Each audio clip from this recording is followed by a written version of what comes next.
বিভিন্ন দেশের প্রতিনিধিদের পাঠানো তথ্যচিত্রে প্রবাসী সংবাদ জানাচ্ছেন সামনানি প্রত্যয়। যুক্তরাষ্ট্রের নিউ ইয়র্কে জালালাবাদ অ্যাসোসিয়েশন অব আমেরিকা ইনকের আয়োজনে পিঠা উৎসব ও সাংস্কৃতিক অনুষ্ঠান হয়েছে। সংগঠনের সাধারণ সম্পাদক রোকন হাকিমের সঞ্চালনায় শুভেচ্ছা বক্তব্য রাখেন সভাপতি শামীম আহমেদ ও বাংলাদেশ সোসাইটি আমেরিকার সাধারণ সম্পাদক মোহাম্মদ আলী। প্রধান অতিথি ছিলেন বাংলাদেশ সোসাইটির সভাপতি আতাউর রহমান সেলিম। নিউ ইয়র্কের নানা প্রান্তের প্রতিযোগীরা বাহারি পিঠা নিয়ে মেলায় উপস্থিত হন। এসব পিঠার স্বাদ, বৈচিত্র্য এবং পরিবেশনা প্রতিযোগিতার মধ্য দিয়ে ৩ জনকে পুরস্কৃত করা হয়। এছাড়া সংগঠনের পক্ষ থেকে পিঠা প্রতিযোগিতায় অংশগ্রহণকারী প্রত্যেককে উপহার দেয়া হয়। সাবেক প্রধানমন্ত্রী ও বিএনপি চেয়ারপারসন বেগম খালেদা জিয়ার রোগমুক্তি কামনায় দোয়া মাহফিল হয়েছে ইংল্যান্ডের বোর্নমাউথে। এ সময় জাতীয়তাবাদী আদর্শের বিপুল সংখ্যক নেতাকর্মী অংশ নেন। আব্দুল্লাহ আল মামুনের সঞ্চালনায় বোর্নমাউথ বিএনপির প্রস্তাবিত আহ্বায়ক বেলাল মিয়ার সভাপতিত্বে মোনাজাত করেন মোহাম্মদ আবুল খায়ের। পবিত্র কোরআন থেকে তেলাওয়াত করেন নোমান আহমেদ। অনুষ্ঠানে স্বাগত বক্তব্য দেন সাব্বির উদ্দিন। প্রধান বক্তা ছিলেন আজমল আলী। এ সময় উপস্থিত ছিলেন সুমন আহমেদ, রুবেল আমিন, ফরাদ রুবেল খান, মোহাম্মদ আশহাবুল ইমাম সহ অনেকেই।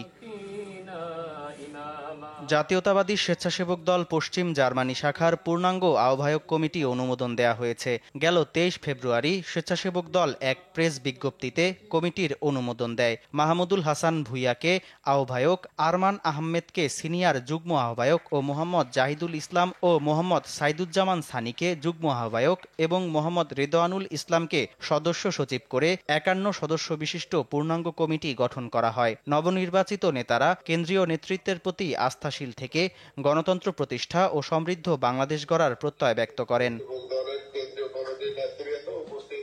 বাহরাইনে নিযুক্ত বাংলাদেশের নতুন রাষ্ট্রদূত মোহাম্মদ রইস হাসান সরোয়ার দেশটির রাজা হামাদ বিন ইসা আল খলিফার কাছে তার পরিচয়পত্র পেশ করেছেন।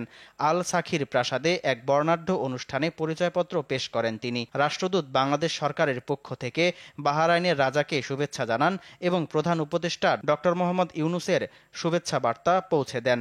অনুষ্ঠান শেষে বাহরাইনের রাজা রাষ্ট্রদূতকে সফলভাবে দায়িত্ব পালনে শুভকামনা জানান এবং দুদেশের সম্পর্ক আরও শক্তিশালী করার আশ্বাস দেন।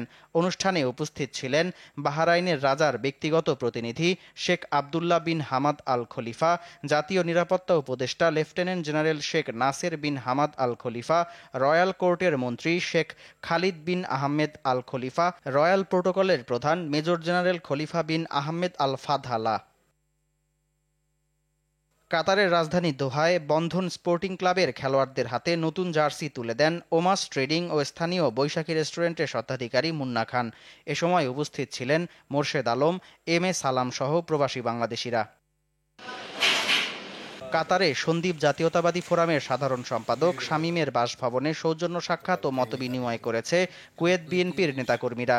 এ সময় উপস্থিত ছিলেন কুয়েত বিএনপির সভাপতি মাহফুজুর রহমান মাহফুজ, সন্দ্বীপ জাতীয়তাবাদী ফোরামের সভাপতি সোহেল তাজ, সাধারণ সম্পাদক আতিকুর রহমান, সাংগঠনিক সম্পাদক এম এ মান্নান, শাহাদাত হোসেন হৃদয় সহ অনেকে। সৌদি আরবে বাংলাদেশ কনসুলেট জেনারেল জেদ্দার উদ্যোগে সৌদি প্রবাসী বাংলাদেশি ব্যবসায়ীদের সঙ্গে সৌদি আরবের ভিশন ২০৩০ বাংলাদেশের ব্যবসা ও বিনিয়োগের সম্ভাবনা শীর্ষক সেমিনার আয়োজিত হয়েছে। সেমিনারে দুদেশের দ্বিপাক্ষিক বাণিজ্য সম্পর্ক উন্নয়ন, রপ্তানি পণ্যের বাজার সম্প্রসারণ, বাংলাদেশে সৌদি বিনিয়োগ আকর্ষণ করা, প্রবাসী পেশাজীবীদের দক্ষতা বৃদ্ধি, বাংলাদেশ থেকে প্রশিক্ষিত ও দক্ষ জনশক্তি রপ্তানি, বৈধ পথে বাংলাদেশে রেমিটেন্স প্রেরণের বিষয়ে আলোচনা হয়েছে। সভায় প্রধান অতিথি ছিলেন রাষ্ট্রদূত মোহাম্মদ দেলোয়ার হোসেন। সভাপতিত্ব করেন কনসাল জেনারেল মিয়া মোহাম্মদ মাইনুল কবির। কমার্শিয়াল কাউন্সিলর সৈয়দা নাহিদা হাবিবার সঞ্চালনায় সভায় উপস্থিত ছিলেন মীর মনিরুজ্জামান তপন, জাকির হোসেন, ইয়াসির মিয়া, প্রকৌশলী নুরুল আমিন, হাসান, ইকবাল, আউয়াল সহ অনেকে। সামদানি প্রত্যয়, আর টিভি।